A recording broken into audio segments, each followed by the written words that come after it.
पूरी दुनिया से मैं कहता हूं किसी और के पास ये ताकत आ ही नहीं सकेगी। ला करके दिखाओ, तुम्हारे पास भी बहुत सारे लीडर होंगे, बहुत सारे तुम्हारे पास भी इनकलाबी शख्सियतें होंगी, देवी देवता होंगे, बहुत सारी चीजें होंगी, लेकिन मोहम्मद अरबी सल्लल्लाहु तआला अलैहि वसल्लम जिस तरह हर मोमिन के सीने में बसते हैं और हर आंख के तारे हैं, इस तरह पूरी दुनिया में कोई और शख्सियत तुम नहीं ला सकोगे। हक है मेरे अजीजों ये बात। मैं आपसे एक बात कहना चाहता हूँ, मदीने तैयबा में हमारे फख्र की बात है ये, इसलिए मैं कह रहा हूँ, हम गरीब हैं, आज नादार हैं, मुफलिस हैं, कुछ है नहीं हमारे पास। रोना तो सब रो रहे हैं, सियासत नहीं है, ताकत नहीं है, इक़्तिदार नहीं है, क़यादत नहीं है, एजुकेशन नहीं है, यूनिवर्सिटीज़ नहीं है, कॉलेजेस नहीं है, स्कूल ढंग की नहीं है, हमारे हॉस्पिटल नहीं है, कुछ भी नहीं है, कुछ भी नहीं है, गरीब तो है। और दुनिया भी इसका मजाक उड़ाती है कि ये निहत्ते हैं, कमज़ोर हैं, गरीब हैं, लेकिन डरती भी इसी गरीब कौम से है। मुझे ये बात समझ में नहीं आती, जिसके पास कुछ नहीं है उससे पूरी दुनिया क्यों खौफजदा है, क्यों डरी हुई है। बड़ी बड़ी ताकतें तुम्हारे पास, पेट्रोल मिसाइल तुम्हारे पास, न्यूक्लियाई हथियार तुम्हारे पास, और ये निहत्ता बेचारा, इसके पास सिवाय दाढ़ी और टोपी के कुछ नहीं है। लेकिन पूरी दुनिया खौफजदा किस बात से है, मैं आपको बताता हूँ। मदीने तैयबा में रसूल पाक सल्लल्लाहु तआला अलैहि वसल्लम का ये वो दौर है जो हिजरत के बाद नया नया दौर, जंगे बद्र हो चुकी थी। उसके बाद हुजूर पाक सल्लल्लाहु तआला अलैहि वसल्लम ने माले गनीमत जो जंग से हासिल होता है वो सहाबा में तकसीम कर रहे थे। तो सहाबा की दो जमातें हैं, एक अंसार सहाबा और एक मुहाजिरीन सहाबा। अंसार सहाबा किसे कहते हैं? जो मदीने के रहने वाले, जिन्होंने मेरे आका सल्लल्लाहु तआला अलैहि वसल्लम का इस्तकबाल किया, मदद किया। और मुहाजिरीन कौन है? जो हिजरत करके आए थे, माइग्रेट करके आए थे, मक्का से आए थे, दूसरे इलाकों से आकर मदीने में बसे थे, तो वो मुहाजिरीन थे। और एक जमात अंसार की थी। जब माले गनीमत तकसीम हो रहा था तो रसूल पाक सल्लल्लाहु तआला अलैहि वसल्लम ने थोड़ा माल मुहाजिरीन को ज्यादा दे दिया जो मक्का वाले थे, और मदीने वालों को माल कम मिला। तो अंसार सहाबा में ये आपस में चेमी गोइयां शुरू हो गई, बातचीत। अरे रसूल पाक ने अपने गांव वालों को माल ज्यादा दे दिया, मक्का वालों को ज्यादा दे दिया, और हम लोगों को कम मिला है। ये बातें चलती चलती पहुंची साद इब्ने मुआज रदी अल्लाह तआला अन्हु के पास, जो सरदार थे। हुजूर पाक सल्लल्लाहु तआला अलैहि वसल्लम से किसी ने आकर के ये कह दिया कि या रसूल अल्लाह, अंसार सहाबा के दरमियान ऐसी ऐसी बातें फैली हैं कि आपने मुहाजिरीन को माल ज्यादा दे दिया, अंसार को कम दिया। हुजूर पाक सल्लल्लाहु तआला अलैहि वसल्लम ने सबको जमा किया। जो बात मैं कहने जा रहा हूँ तवज्जो, सहाबा को जमा किया। कौन से? अंसार सहाबा को। और हुजूर पाक ने हजरत साद इब्ने मुआज से पूछा, साद, मैंने सुना है तुम्हारी कौम मेरे बारे में ऐसा सोच रही है कि मैंने मुहाजिरीन को, अपने गांव वालों को माल ज्यादा दे दिया, तुम लोगों को माल कम दिया है। हजरत साद ने कहा, हाँ या रसूल अल्लाह, ऐसी बातें चल रही हैं। अब सुनो नबी पाक सल्लल्लाहु अलैहि वसल्लम ने क्या फरमाया, सही हदीस पाक है। हुजूर अकरम सल्लल्लाहु तआला अलैहि वसल्लम इरशाद फरमाते हैं, ऐ अंसार, क्या तुम गुमराह नहीं थे कि अल्लाह ने मेरे जरिए तुम्हें हिदायत अता की? तुम भटके हुए थे, तुम बेयारो मददगार थे, क्या अल्लाह ने मेरे जरिए तुम्हें राह रास्त नहीं अता किया? अंसार कहने लगे कि हाँ या रसूल अल्लाह, हमें हिदायत मिली है तो आपकी बदौलत, हमें ईमान मिला है तो आपकी बदौलत, हमें इस्लाम और कुरान मिला है तो आपकी बदौलत।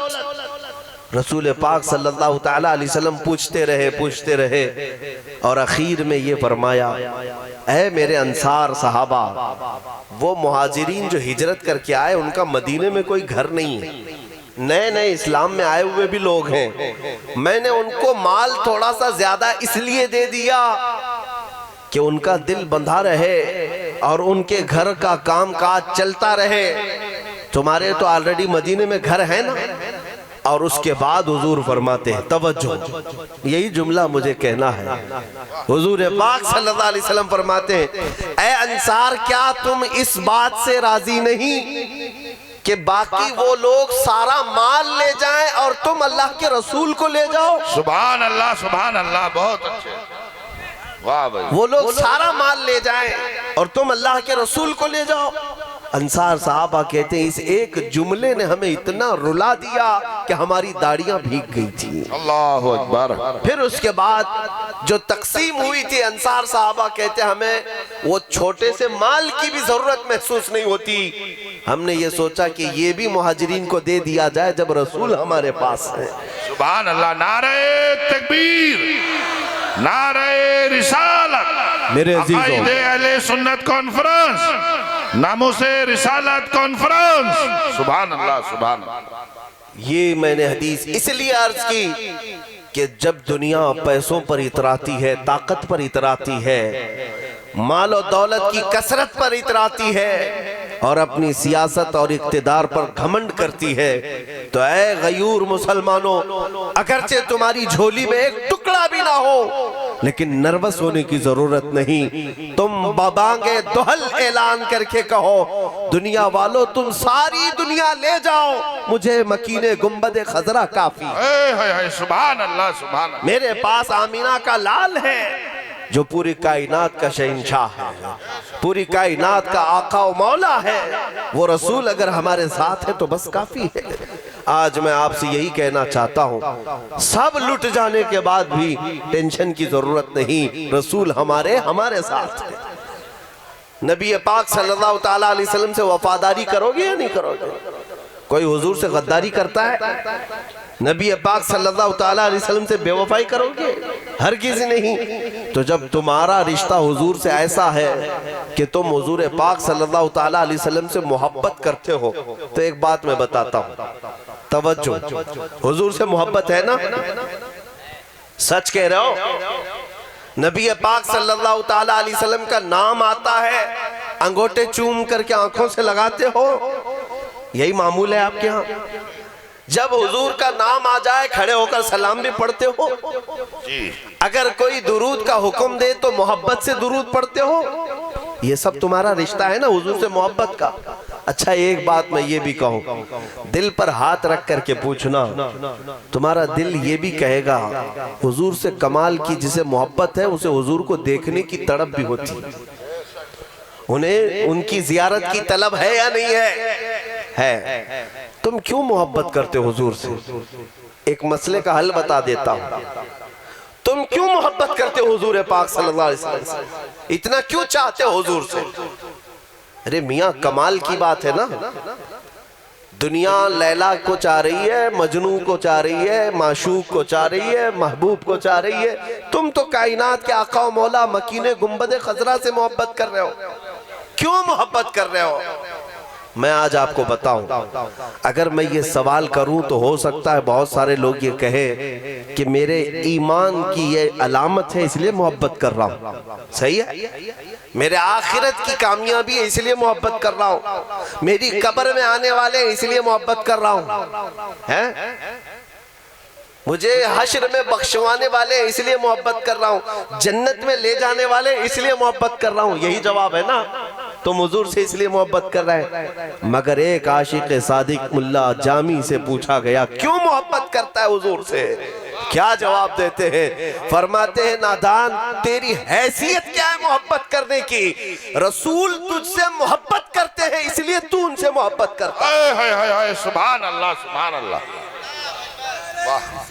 या रसूल जिंदाबाद। हमारी अपनी हैसियत नहीं है, हमारी अपनी हैसियत नहीं है कि हुजूर से मोहब्बत करते हैं। हम जो आज हुजूर से मोहब्बत करते हैं वो इसलिए कि रसूल हमसे, अल्हम्दुलिल्लाह, इस बात पर फख्र करो ए सुन्नी मुसलमानों कि रसूल तुमसे मोहब्बत करते हैं इसलिए तुम चाह करके उनका नाम लेते हो। चहल पहल में और हुजूर पाक सल्लल्लाहु ताला अलैहि वसल्लम की मोहब्बत में मचल मचल करके जो नाम लेते हो वो यूं ही नहीं। जिससे रसूल मोहब्बत नहीं करते पूरी जिंदगी भर उसकी जुबान पर अपना नाम भी आने नहीं देते। हाँ, ऐसे मुनाफिकीन भी हैं, गद्दार भी हैं, वो तो रसूल से मोहब्बत नहीं करने की बात करते हैं, उनकी हैसियत क्या है मोहब्बत करने नहीं करने की। ये समझ लो कि रसूल उनको नहीं चाहते।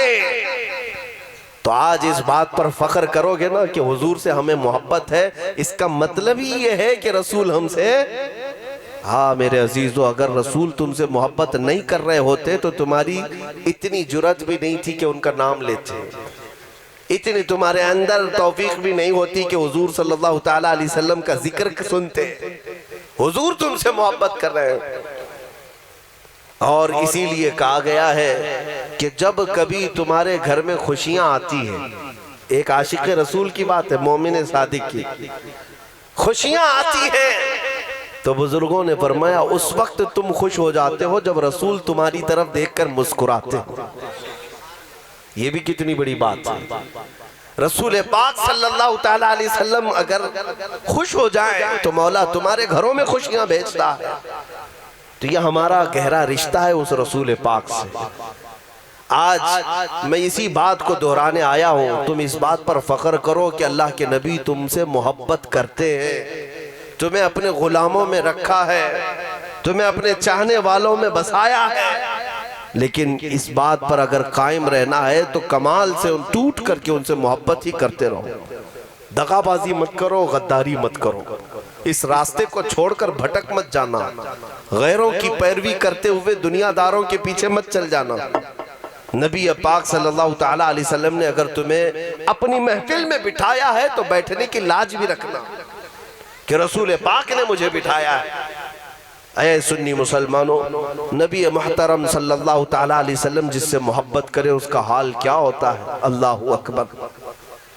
मैं आपको बताऊं, हुजूर पाक सल्लल्लाहु ताला अलैहि वसल्लम जिस पर हाथ रखे, हजरत जाबिर फरमाते हैं मेरे घर में खाने के लिए एक बार दावत मैंने दी रसूल पाक सल्लल्लाहु अलैहि वसल्लम, और हुजूर पाक ने खाना खाकर दस्तरखान से अपना हाथ पोंछ लिया।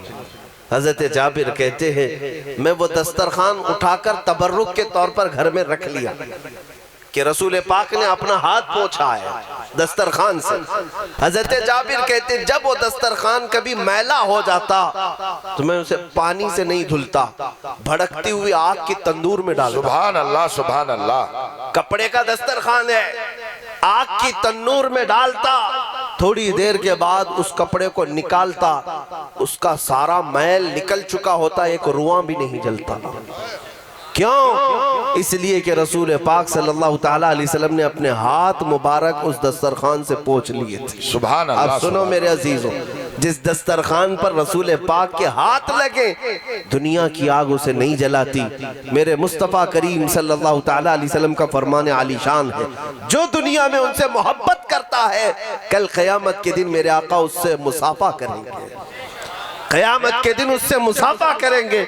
और जब तुम क़यामत के दिन रसूल से मुसाफा कर लोगे, मेरा ये विजदान कहता है फिर जहन्नम की आग भी उसे नहीं जलाएगी, जहन्नम की आग उसे नहीं जलाएगी।